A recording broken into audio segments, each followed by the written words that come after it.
Welcome to the basement. It's the Classic Guitar Rock Podcast. 12 priests and fish. Yes, Bernice. I'm fine. I was in the bathroom. I must have dozed off. This station is now the ultimate power in the universe. I suggest we use it. Don't be too proud of this technological terror you've constructed. The ability to destroy a planet is insignificant next to the power of the Force. What's the name of the place? The name of the place is, Bob's Country Bunker. Here we are. Bob's Country Bunker? Atomic batteries to power. Turbines to speed. You're ready to move out. Before we start, I'd like to say something. There's no reason why you shouldn't have complete confidence in your chances to come out of this thing alive and in one piece. From coast to coast, from border to border, from one end to the other and all points in between. The Classic Guitar Rock Podcast is on. Yes! That's awesome! We crank up and break down the great guitar-driven rock of the 60s, 70s, and 80s. And you are invited to come along. We got a full tank of gas, half a pack of cigarettes, it's dark, and we're wearing sunglasses. Hit it. And now, your host, Jeremy Lunnan. Yeah, we don't know anything about that fella there. Who is he? Where's he come from? It's time for the Classic Guitar Rock Podcast. Well, hello and welcome to the Classic Guitar Rock Podcast. This is a special event. Our first time doing a live stream, and when people see us, they'll understand why, John. But here we are. So, guys, this is the first time we're using a brand new platform. This is our maiden voyage. So you guys are helping us. You're our guinea pigs for this. So we're looking forward to this. John, how have you been? I've been actually kind of good. I've been listening to a lot of music. Good. Yeah. And tell us about your weekend. That sounds like this weekend we live in Spokane, and my wife bought tickets to Imagine Dragons in Seattle, and they played at the old Key Arena, which has been rebranded and as the Climate Pledge Arena. Very nice venue, very clean, very modern venue. And we got seats kind of towards the back, towards the probably on the left-hand side of the stage. It's kind of like our we usually like to sit there just because you can get a better view of all the stuff. And so Dan Reynolds came out, and he had like a giant runway down the middle of the arena, plus wings and stuff. And the entire concert, he was running around, literally doing like laps. So he was high-fiving people everywhere. He was giving shout-outs to everybody.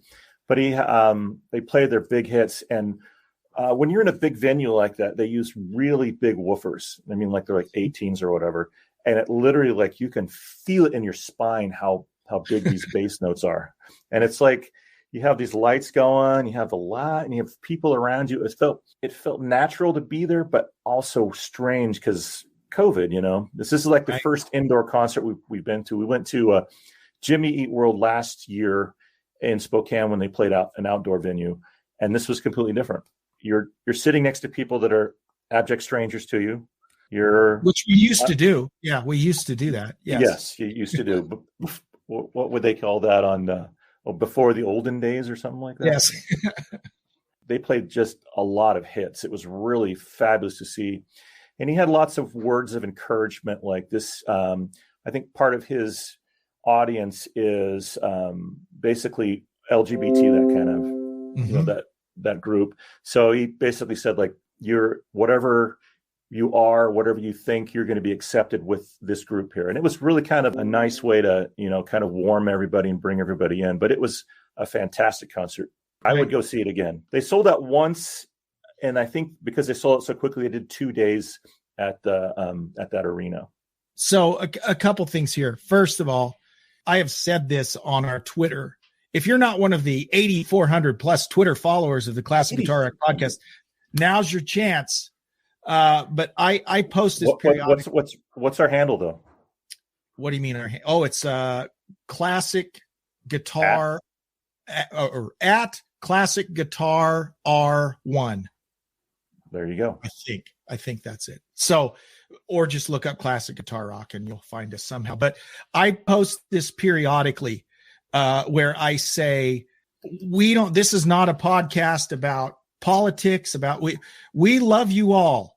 Wherever you are, whatever your thoughts are, we just love you all. And so I would echo that message of Imagine Dragons, and my kids love Imagine Dragons. I didn't realize how many Imagine Dragons songs I actually knew till I was listening to my son Adam play Imagine Dragons the other day. I know lots of those songs. And so here's my next question. For an old curmudgeon-y classic rock fart like myself, would I have enjoyed Imagine Dragons?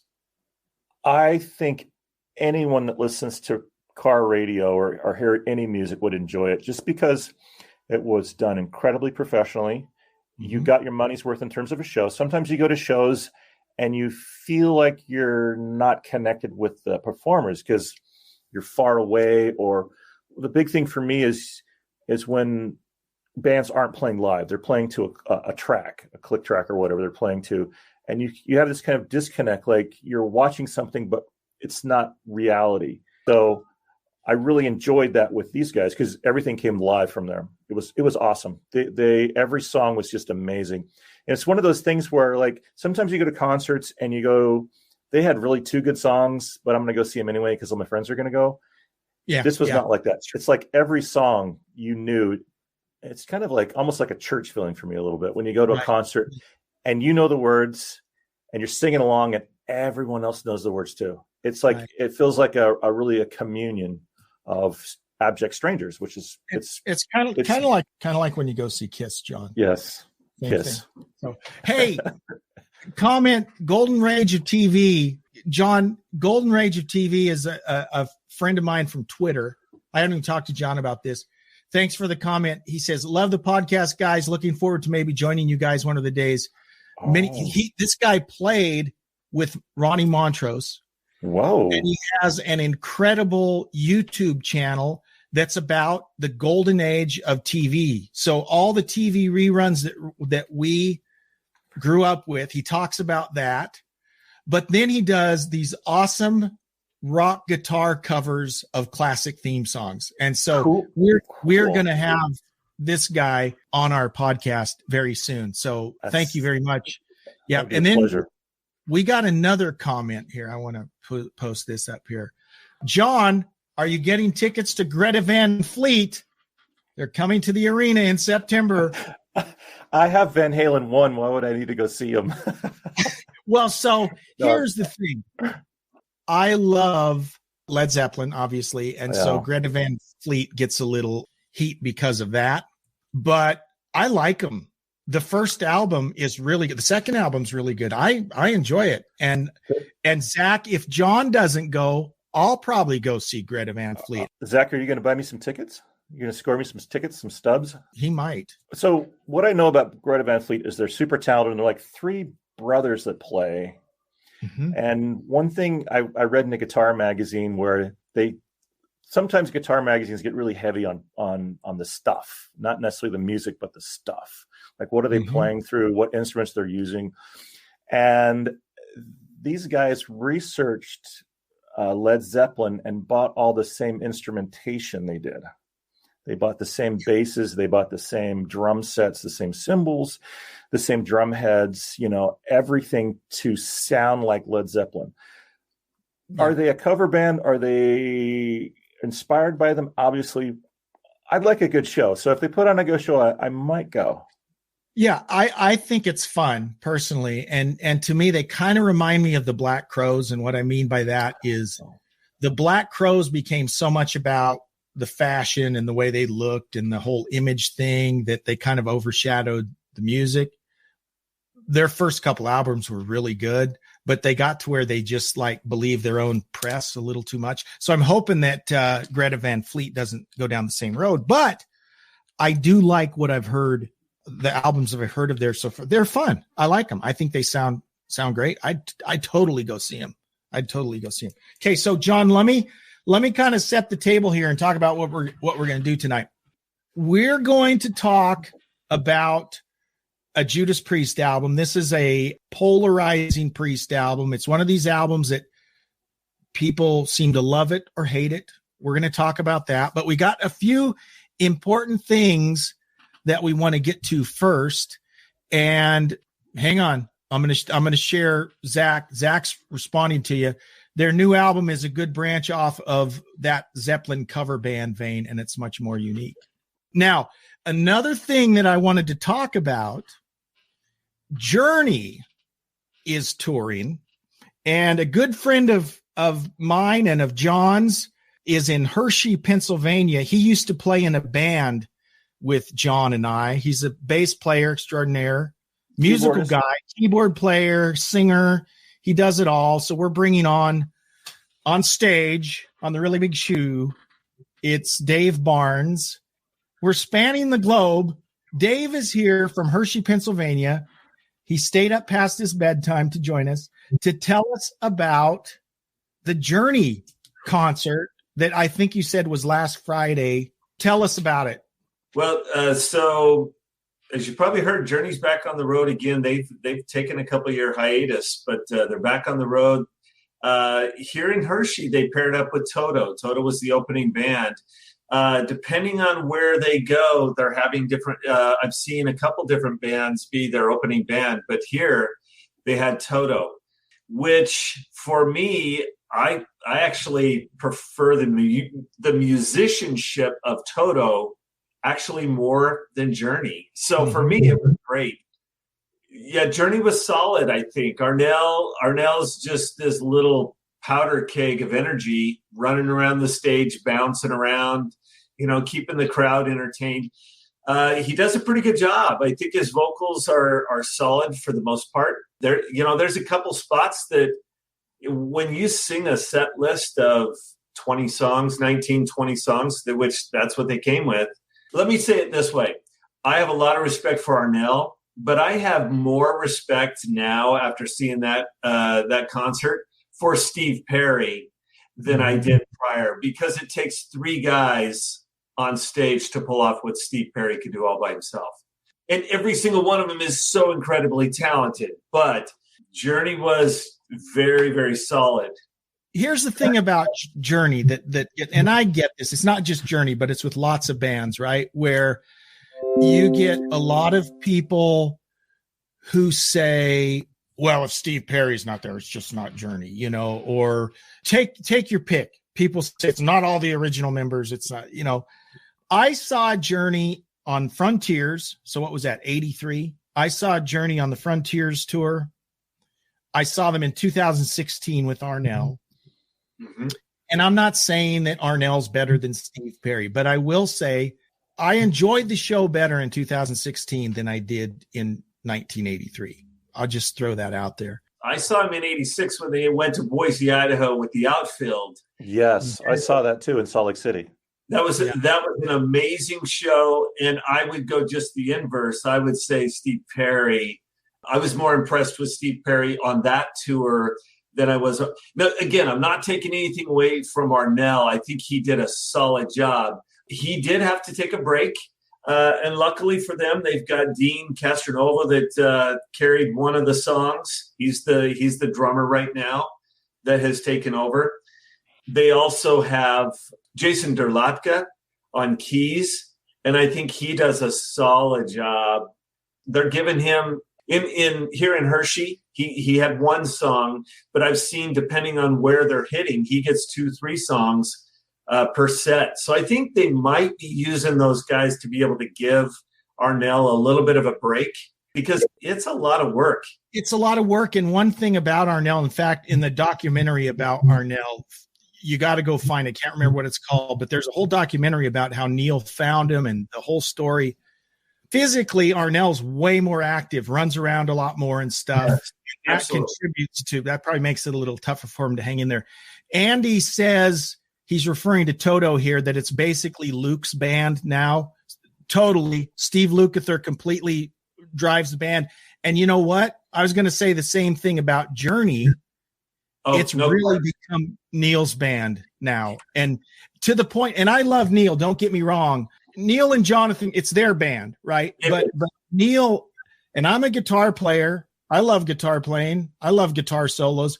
But I almost kind of felt sorry for the other guys because I'm like, wow, Neil's playing another 5-minute guitar solo. You know, I will tell you, I have never heard so many Journey songs with a 5-minute solo in the middle. Oh yeah, he just stretches them all out. He jumps and he does a great job. He does a great job. I don't think he's lost anything at all. He loves to shred. He loves to show it. He's right up front.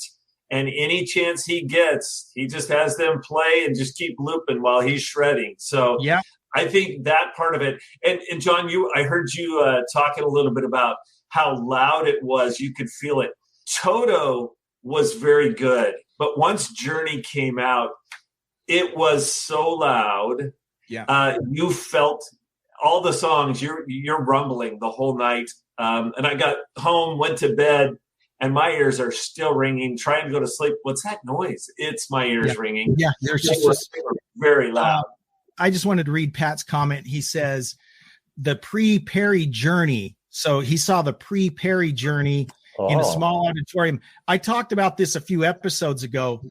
Guys, go back and listen to the pre-Perry stuff. It was, Neil, it was Ross, I think Ainsley Dunbar on drums, and Greg Raleigh sang and played keys.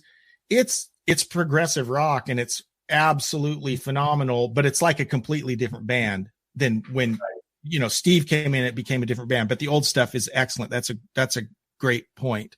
Go ahead, John. I interrupted you, sir. So when I was a kid, my parents lived in Texas, and my parents took us down to Galveston. And basically, when I was 7 years old, my parents let me just wander the beach for hours. Must have been like 6 hours. But you had this feeling like when you're sitting in the restaurant that you're still being pummeled by these waves, or just and when you're in a concert where these big amps are driving these big speakers, you get this feeling of like you when you leave the concert, you feel like there's like waves of pressure still like resonating within you. It's kind of cool. Yeah. So, and this is not an exaggeration. I saw the ill-fated Van Halen reunion tour in 2004. With Sammy came back. They came back and they did the one tour. This was the last tour that had Sammy and so this Mike. Was after Gary Cherone, right? Oh yeah, this was after Cherone. They came back together for 2004. They did this terrible tour where Eddie was falling apart and was in the height of his alcoholism, and it was bad. And I'm not exaggerating. It was so loud, it made me want to poop my pants. I mean, seriously, it like shook my insides. I'm serious. And it was so loud, I couldn't hear it. Yeah. So loud that it was just this massive wall of noise that you could not decipher notes. And it was bad. It was bad, which was really sad because I'd seen them twice before and it was awesome. But I will say Journey wasn't that loud. They were, I think they were just that right on that edge of being there. Let me say this though, a little plug about Toto. Yes, Steve Lukather's there and he's still pretty good. I would say Steve has lost a little bit in the vocal on his vocals. He's getting up there a little bit. His vocals are still solid, but it's when Joe Williams sings, you almost can't tell a difference between the recordings back in the 80s and today. Yeah. His vocals are still that strong. Yeah, he covers the Bobby Kimball, Rosanna and all of that stuff. Yes. He does a really good job on that. He does. And their rhythm section that they put together behind them is just first rate. These guys are solid. They're tight. I was just in awe about how good the rhythm section was for Toto. Pretty impressive. Well, great. I wanted to share one other little blurb before we go to our break, and that is Graham Bonnet. I'm actually working on having Graham Bonnet come on the podcast. He was in Rainbow. He was in Michael Schenker Group. He was in Alcatraz. He has a new solo album out, and he's like 75 years old. but the guy can still sing like crazy. And I saw just today his single, the Grand Bonnet Band. He left Alcatraz and now he's got his Grand Bonnet Band, and they released a single single today. And I saw it and it's really good. And so I'm just throwing that out there. Watch for the Grand Bonnet Band album that will be coming out. We'll be talking more about it as we come up. And Pat has one more thing here. He opened a two night club shows for David Lee Roth. He had Atomic Punk. Atomic Punk is a famous Van Halen tribute band. And so they were backing up David Lee Roth. That's awesome. It was like seeing the old authentic Van Halen. Dave put all his effort into it, and it was a great show. That's awesome. I would love to see that. When we come back, we're going to dig into an album from 1981. It was, I said it was a polarizing album, and we'll talk about that. Why was it polarizing? But it's a Point of Entry from Judas Priest, and that will be the topic of our conversation when we come right back. Now, no pressure, Dave. Here's what we told Dave. We said, Dave, you can stay for the whole show, but if you're going to leave, you got to leave in the commercial. It's now or never. So we're going to see if Dave's here after the commercial, then we know he made his decision. Wait and see. Okay. All right. Here we go. So we'll be right back after this.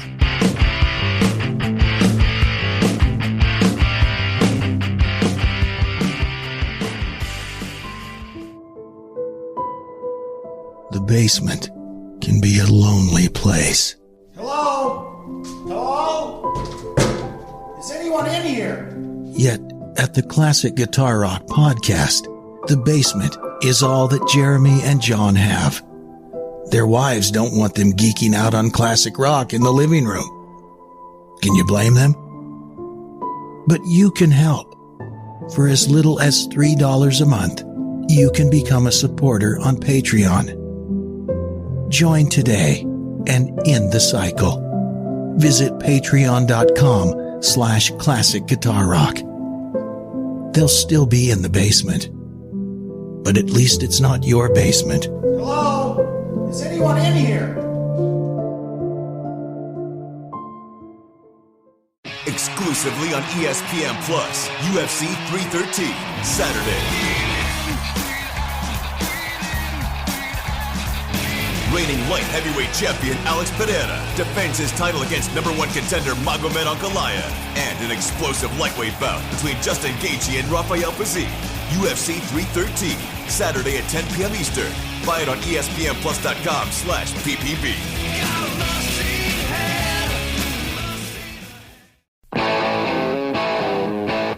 We're not just a couple of middle-aged fat guys talking about classic rock. We're going bald, too. It's the Classic Guitar Rock Podcast. So welcome back to the Classic Guitar Rock Podcast. Dave. You sticking around? I'm still here. Awesome. That's so great. Okay, so guys, this is a little peek behind the curtain. I'm going to be completely honest here. One of the things I found compelling about having John as my partner, John will tell you, he's not a big classic rock guy. He's not. But what I think is unique about that is we, all of us that are, more enlightened than John, can help bring him along, right? And we can expose him to the good classic rock. So I always kind of feel bad when I say, John, here's the album we're going to do, because I know John's probably never listened to this album, but he had to do some homework. I did. Okay, good. So I grew up in a Mormon home, and we never had any cool records like you guys.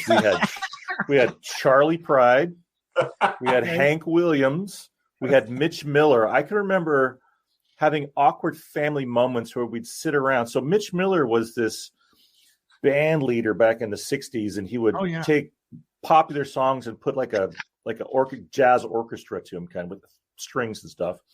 And inside the album cover, you would have these pages, like several pages of lyrics. So you'd sit around as a family, and Dad would hand out these lyric sheets, and we would sing along with Mitch Miller. So, yeah, we didn't have too much AC/DC in my house. So that is funny. Now, okay, so I grew up in a Mormon home too, but I liked the rock.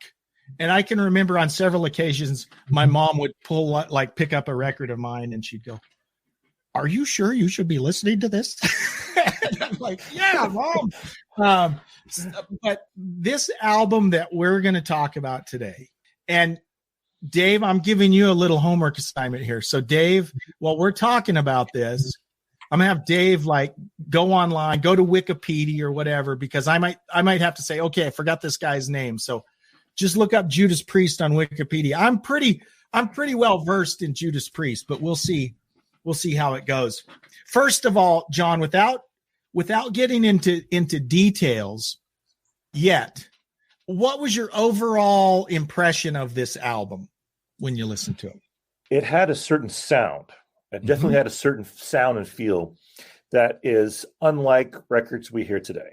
Okay. So I know you don't want me to go into detail, but overall, I felt like this was kind of like the old school way to do an album, where these guys wrote the songs, they went into a studio and recorded them, and it was a process.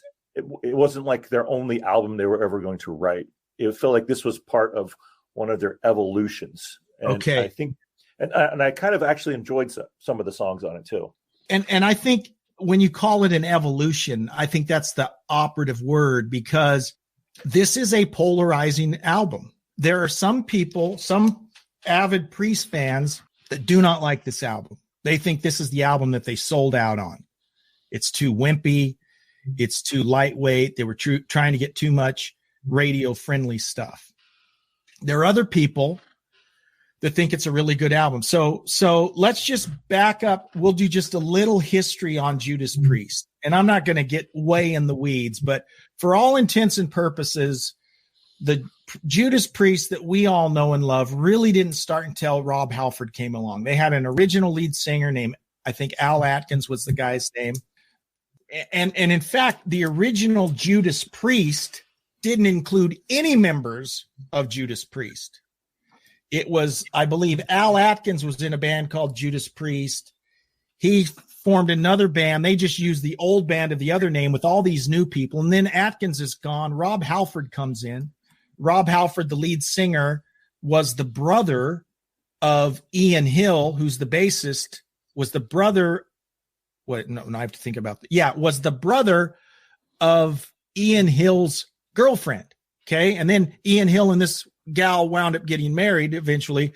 And so Rob Halford was Ian Hill's, brother-in-law.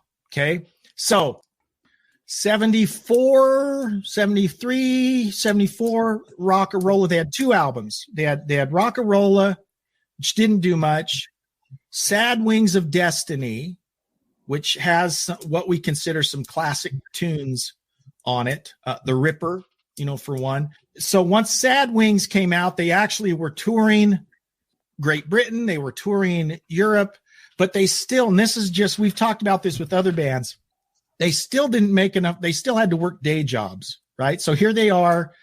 They've got albums out. They're on tour, but they still have to work day jobs. It wasn't until Gull Records was their label, kind of a small label, didn't really support them that well.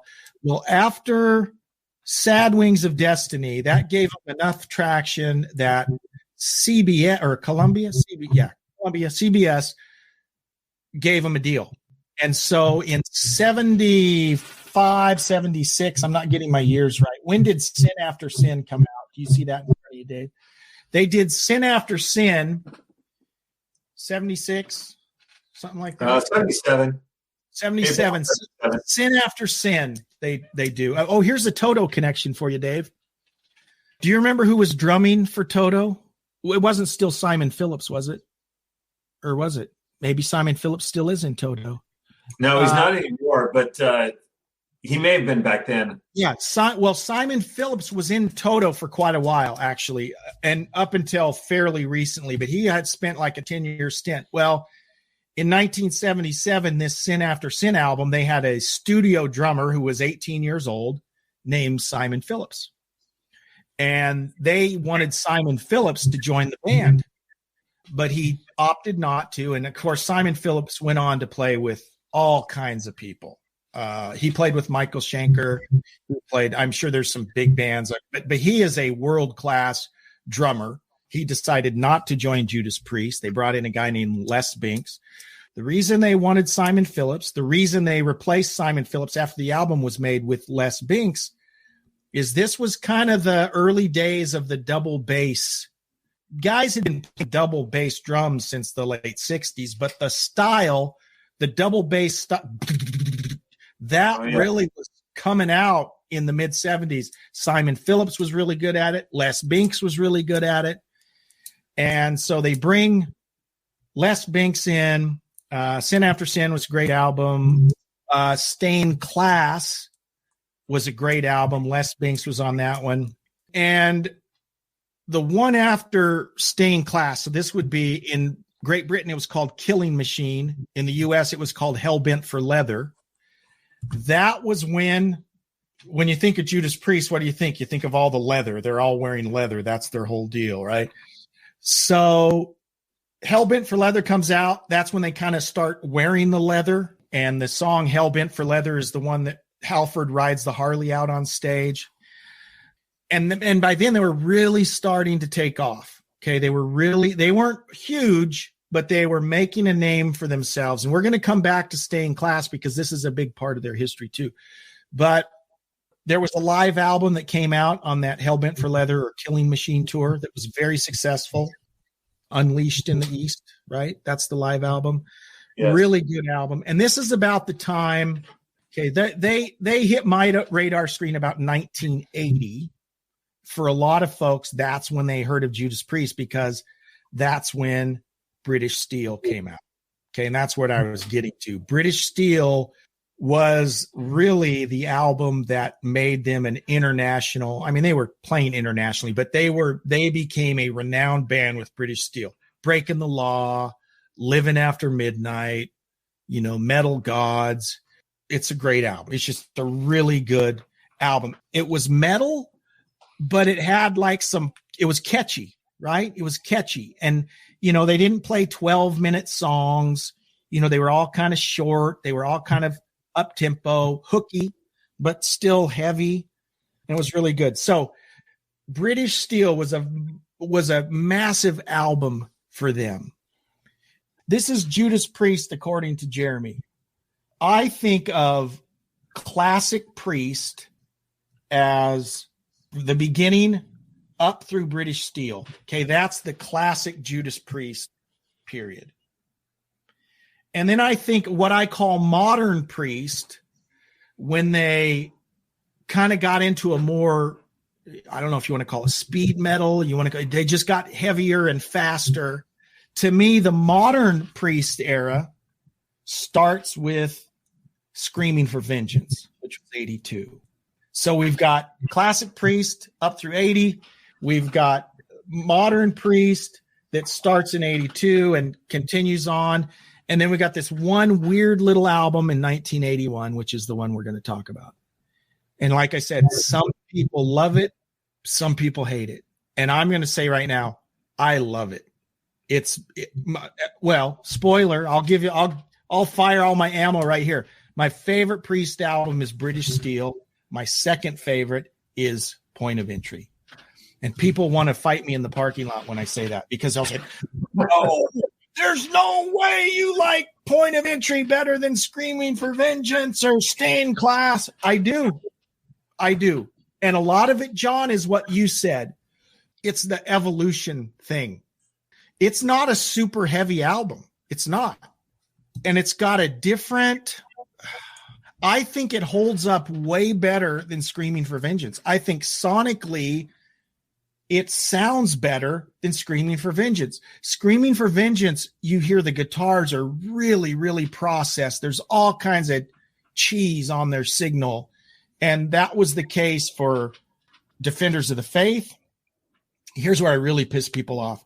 I don't like any Priest after Defenders. Sorry. I don't like Turbo. I don't like Ram It Down. I don't like Painkiller. Sorry.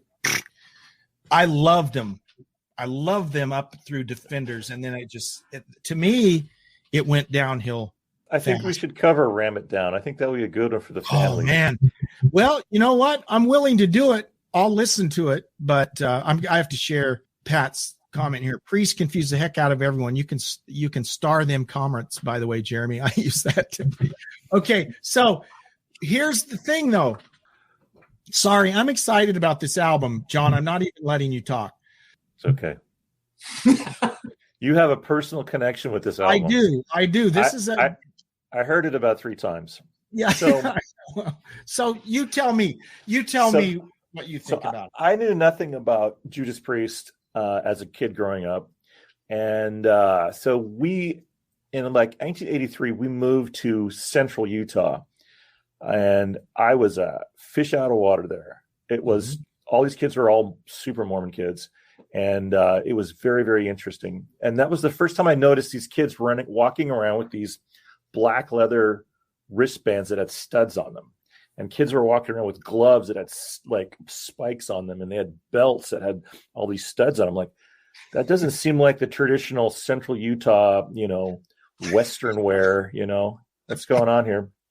You either like country music or you like metal. There was nothing in between. Right. So these kids were always talking about British steel. And I remember going to so Mormonism has youth dances a lot. And they had like smaller ward ones and they had bigger stake ones. I remember going to stake dances and dancing to Judas Priest. Nice. At stake dances in central Utah. So I'm more from this pop background, and you go to something where you're dancing like you're 13 years old, whatever, and they start blaring ram it down. It was very, very, it was an interesting juxtaposition. But on this album, I noticed that the little reading I did, basically what they had done is they had made enough money off their previous 7 albums so they could kind of massage the recording a little bit. So they decided to ship all of their gear to Ibiza in Spain, which is kind of like a party central now. I don't know what it was back, 35 years ago. But they had enough money to ship all their amps all the way, to Spain, and they plugged them into a studio there, and they wanted to get that specific live sound. So if you were to compare this with a really heavily studio processed album, I think you'd be disappointed because it has that essence of liveness to it. So if you listen to Rob Halford's vocals, and if you have a modern hearing like most of us do with auto-tune, his performance would definitely be auto-tuned. There's parts where he's flat and where he's sharp, but it's all very emotive when he's getting there, So you understand that this is a performance. This isn't really like, they came down to Ibiza to party maybe, bring their own amps because they were baller enough to do it. And they decided to make an album for themselves. So also at the time, there was these holes in music. So you had the singer-songwriters of the 70s. Those are kind of gone. You had disco that came out, and that was everything. Disco would get middle-aged white people out to dance clubs on a Friday night. And bands that were capitalizing on that, like Kiss. So, sorry. Oh, yeah. So, and then you had Eliminator from ZZ Top. That's a disco record, friends. That is not a gritty Texas blues. No, but I think this was I think they were being influenced by the discos in Ibiza a little bit, because you can kind of feel that there was something different about it. It didn't feel super polished, and I actually kind of like that. So that was my take on it. I agree. I think, and that was one of the knocks, was it was too poppy. Like people thought they were trying too hard to get the radio play. They'd gotten a taste of it. Living After Midnight, Breaking the Law, you could dance to that. Pat mentioned a little later, you got another thing coming, you could dance to that, right? It had a beat, right? But I talk about this a lot. You'll get sick of me saying it, John. And I've talked about it in the context of like what examples have I used? Like a U2 song, right? Where it's very cinematic, right? Where it's a certain grandeur. There's a grandeur, drama. So there is some, and part of it is is Halford's vocals. He can, like Dio, he could have a very dramatic, and he's got a great voice. He does. He's just got a very unique voice. But there's songs on there that are just very, Desert Plains is a good example. Desert Plains to me is very cinematic. It's got a grandeur. Solar Angels, again, not your typical driving heavy metal song, but very, very cinematic. And then there are just a few songs on there that I don't understand why they weren't massive hits, like Breaking the Law was, like Troubleshooter, the song Troubleshooter. I don't know if you even remember the song. Troubleshooter should be a hit. That should be up there like Living After Midnight. And for whatever reason, it isn't. It's not. The second track was called Don't Go on this album. Don't and Go. when I heard that, song. I was like, this is not a rock beat. They're playing a cha-cha. It's syncopated. It is not. Yep. I mean, if you were to reorchestrate instead of guitars and play it with like saxophones, it's a total cha-cha. It was interesting that you would think like the most gritty metal band with leather. We're playing a cha-cha tonight, guys. Yeah, and it's kind of a mid-tempo. Come on, now what you say? I mean, it's not. And they have that riff. So it starts with drums, and then they go to, I think the bass comes in next, and then the guitars. Mm-hmm. Both guitars are duplicating the bass, but so they're not loud, crunchy guitars. No. It's kind of restrained. Yeah. Totally. It was a really interesting track to think, like, it doesn't seem like it should come from these guys. As you're talking about this, it makes me think back to the days when we were playing together. And I wonder, in our little small dad bod band that we had in the basement, I wonder, though, each of us have that different sectionality of music that we really cling to. Even though we could all play in different genres, we all kind of knew we got pulled in different ways. Sometimes I wonder when I hear an album like this, if someone got their say finally to say, you know what, I've been trying to push this for a long time. On this album, I'm coming through with the cha-cha on the drums. Here we go. You know what I mean? So, because we have to experience that in a very small way, but these big bands that they're playing together every day and they're getting paid to do it, they've got to have those, that same thing's going on. Yeah. They're playing in Ibiza. It's like they didn't play in London. They are not in some like castle in the Irish hills or Scottish hills like other bands do. They go to a place to party. Well, and you can hear that on the album, British Steel was recorded in an old English castle, basically, that belonged to John Lennon. That's where they recorded it, in an old, damp English mansion. And it's just interesting. British Steel, super, super successful. Point of Entry, not so successful. And then it was followed up with their most popular album, which was Screaming for Vengeance. So sandwiched in between their two biggest albums is this odd little gem, Point of Entry. And I meant to have it with me, two different album covers. I don't know if you guys noticed this in the research. I didn't even know there was the second album cover until 10 years ago. The album cover, it's a weird album cover. It's like a roll of computer paper on the floor of the desert drifting off into the horizon.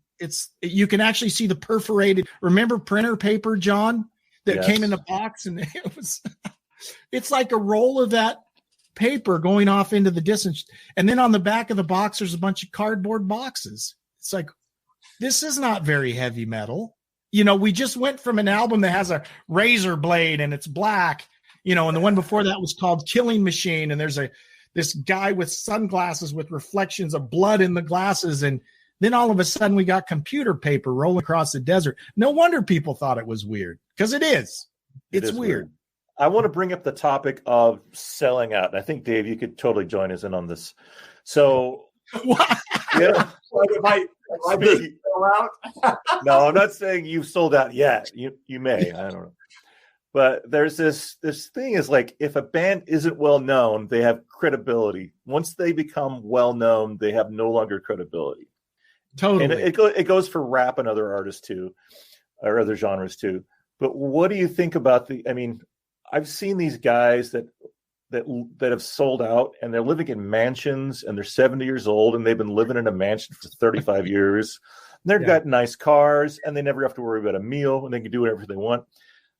I would kind of really enjoy selling out if I could do that. Me too. And I think any band would. Yes. Dave? What's your take, Dave? I don't know that I would turn that down. Now, I'm just the personality type that I'd always have something I'm working on, but I wouldn't mind working on it in the basement of a mansion versus my wife's crafting room. To your point, John, that's exactly right. Bands are cool until they get successful. And once they get successful, a lot of their fan base turns on them. Right. And I don't know, true to their roots. They're exactly. And it's like, well, absolutely. This is the album we've wanted to make. Right. So that's always been funny. And Pat calls it the curse of the power ballad. And that is true. But don't you see that not just in music in any way? I think people get in any way they can, and they get hooked maybe with a label or a manager that is going to promote a certain thing and push them in a certain direction to get them to that fame. And then once they get there, they say, you know what, I like being famous, but this isn't what I want to do. I want to move more stylistically into an area that I like. And so I think you see that a lot. Not to throw, a perfect pop example of that is like a Taylor Swift. She comes in on the country swing there and gets in, and then all of a sudden look where she's at. So I think you see that a lot in music. One thing I wanted to, even though it's not really related to this album, there are a couple historic things about Priest that are really fascinating that I think a lot of people aren't aware of. The first thing is the movie Rockstar. Wasn't that Danny Wahlberg? Mark Wahlberg, wasn't it? Or Mark Wahlberg. Marky Mark, yeah. Rockstar with Jennifer Aniston. Yes, that's the one. That was originally about Tim Ripper Owens, the guy that replaced Rob Halford. Rob Halford left Priest in like the early 90s, and they found Ripper Owens playing in a Judas Priest tribute band in Indianapolis or someplace. And they brought him in. And so now all of a sudden, he's the lead singer of his favorite band. That was the whole premise of the movie. And the original movie was going to be Tim Ripper Owens' story. But somewhere along the line, there was a clash between Judas Priest and their label and the movie studio to where Judas Priest pulled out. They were no longer involved. And so then they just had to make it a generic movie about a guy that kind of followed the same story. But the original movie was going to be about Ripper Owens taking over Halford's role. David says Rob Halford is or was the Frank Sinatra of heavy metal. We're talking vocal control, and Halford's control and range is out of this world. I agree 100%. And you don't hear it on the hits, but you go into some of these back catalog songs where he's singing very mellow part. It's totally Frank Sinatra. Totally. Yeah. Very talented guy. So there's that little tidbit about Rockstar. And then, the whole early 90s, Halford came out, right? He left the band. He came out, which newsflash, Rob, no one was surprised. And I didn't know he came out. I thought he'd been out. Yeah. And the bigger thing is no one cared. Right. And that just shows what it was like when he was growing up, when obviously that was something that you kept private. But I don't think his legacy has suffered at all. But he started a band called Fight. Now, this is a interesting little tidbit. There was his guitarist in the band Fight was a guy named Russ Parrish. Does anyone recognize who Russ Parrish is? He's Satchel in Steel Panther. So Satchel was Halford's guitar player, and he's a phenomenal guitar player. Phenomenal player. He's in Steel Panther, and they're a parody band. They're hilarious, but That's a funny little connection here. But one of the biggest things, two scandals really in Judas Priest history. One, and it was a tragedy, in 1990, two boys in Mesa or Phoenix, in that area, they committed suicide. And they'd been listening to Stay in Class. The song is Better by You, Better by Me, which was a cover, by the way. That was an old Spooky Tooth song. So not even a song that Judas Priest wrote, but the parents of these two boys, one was 20, one was 18. The parents of these boys sued Judas Priest because they thought that song made them commit suicide. Now, first of all, it's a tragedy. Okay, I don't want to make light of a tragedy. And there were several of those cases back then, too. There wasn't the only. Ozzy. I think there was one thing against Ozzy. There Suicide have been Solution, I think, was lots of cases about that. What was interesting about the Judas Priest one is they said it was actually backmasking. There was a message on there that said, "Just do it." So I want think about the logic here, though. So these parents, I guess, thought that in 1978, Judas Priest backmasked "Just Do It" on the song to tell these boys in 1990 to take their own. I don't understand it. It was a tragedy all the way around.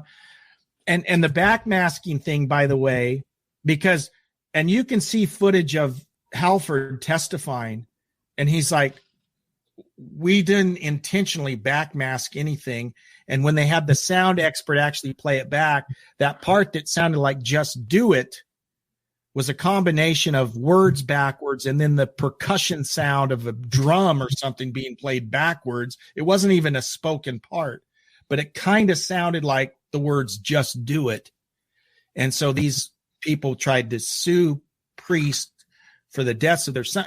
Priest, won, obviously, but it was took a tremendous toll on Halford and the band, because first of all, they didn't like thinking that people thought they were responsible for the death of people and that sort of things. And just being dragged through the press and being called devil worshipers and all the stuff that came with that. That led to Halford's growing addiction problems and things too that he had eventually had to go to rehab for. John? I think, at least from what I remember of being a kid in the 80s, there was an undercurrent of people would talk about there's Satanists out there. You're surrounded by Satanists, people you don't even know are going to be sacrificing cats and stuff in your backyard. Mm-hmm. If you listen to these songs, it's Motley Crue was like, people would dissect their videos about all the devilry that's in it and stuff like that. Yeah. I think it was a little bit of a zeitgeist at the time, meaning that there was people willing to believe things without any proof. They wanted to kind of reinforce their own beliefs. So that's my opinion. I think it was just kind of indicative of the times. I can remember in high school, I graduated high school in 1985. And I remember in that period, there was a whole cottage industry of people talking about Dungeons and Dragons, God of Rock. And it's funny because I grew up in a very conservative religious family. I listened to heavy metal. I was still a good kid, right? See, that's why I steered more towards Duran Duran, because then you wanted to get a crew together and go get spices in India and go on work on one runway with some models. And then club, the other scandal, and I don't know if you took the time to look into this. So Dave Holland was their drummer that came in on British Steel. And Dave Holland's the longest drummer Priest had. He was with him for like 5 or 6 records. So he's on British Steel. He's on Point of Entry, Screaming for Vengeance, clear up through like 1990. He was in a band way back when I always try and tie in this rock and roll family tree, right? He was in a band called Trapeze with Glenn Hughes. And Glenn Hughes is a name you hear over and over because he was in about every band, right? He was in Deep Purple. He was in Black Sabbath. He's played with Scorpions too? I don't think he was never in Scorpions. Okay. Never in Scorpions, but he's played with so many people. Phenomenal talent. He was fought addiction for so long. He's cleaned up his act about 20 years ago and is doing great. But anyways, he was in this band. Dave Holland was in the band with Glenn Hughes and Trapeze, late 60s, early 70s. And Dave Holland's a great drummer. Now, here's what happened. He left Judas Priest in the early 90s. Their current drummer, Scott Travis, who's been with them, well, he's been their longest drummer because he's been with them since like 92. Scott Travis came in.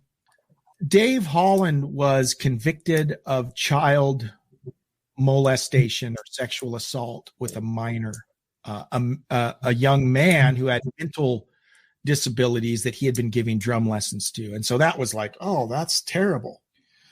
He served time. He got out, died of cancer a few years ago. He went to Spain and lived out the last few years, died of cancer. And I'm not falling on either side, but one thing that I've read after the fact is that as some folks have gone back and looked at it, they kind of feel like Dave was innocent of these things. And that because this young man had some mental disabilities, his attorneys and everyone really took advantage of that and played that up.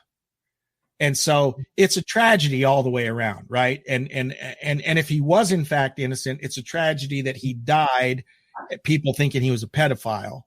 If he wasn't, it was just sad. It was just a sad story all the way through.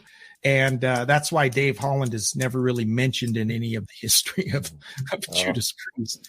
But sad. I mean, just a sad story all the way around.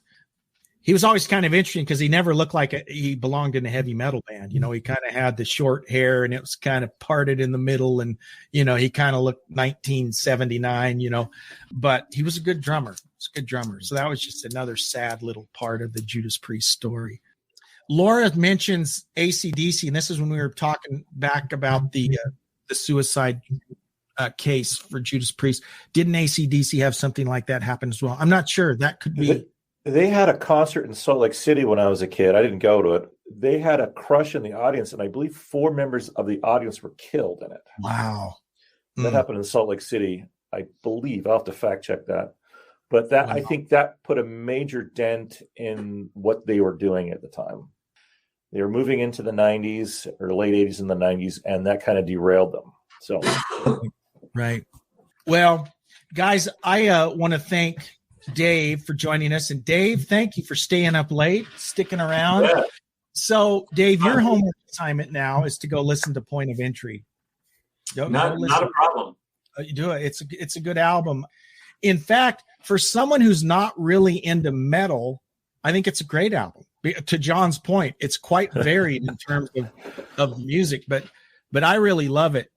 And we want to thank everyone for joining us tonight. Pat, thank you for joining us. We'll be in touch with Pat. Pat's going to be a guest coming up. He's got some great stories he's going to share with us. We want to especially thank our Patreon contributors. Laura's on here, and she's one of our contributors. So thank you very much. And if you are able to support the podcast with $3 a month, as little as $3 a month, that would be great. If not, that's great too. We appreciate you checking out the podcast. This is new for us doing it streaming, so we'll see if this is something we want to. I had fun doing it. So if you have any comments, please go to our website and fill out one of those forms and let us know what you think of what we're doing. Absolutely. Thank you all for your comments. Thank you for joining us. And we will see you on the next episode of the Classic Guitar Rock Podcast. Thanks so much. See you guys. Bye, everyone. Thanks for listening to the Classic Guitar Rock Podcast. Oh, sweetness. Please like, subscribe, and share. You can email us at classicguitarrock@mail.com. We're not ordinary people. We're morons. We'll see you for the next episode of the Classic Guitar Rock Podcast.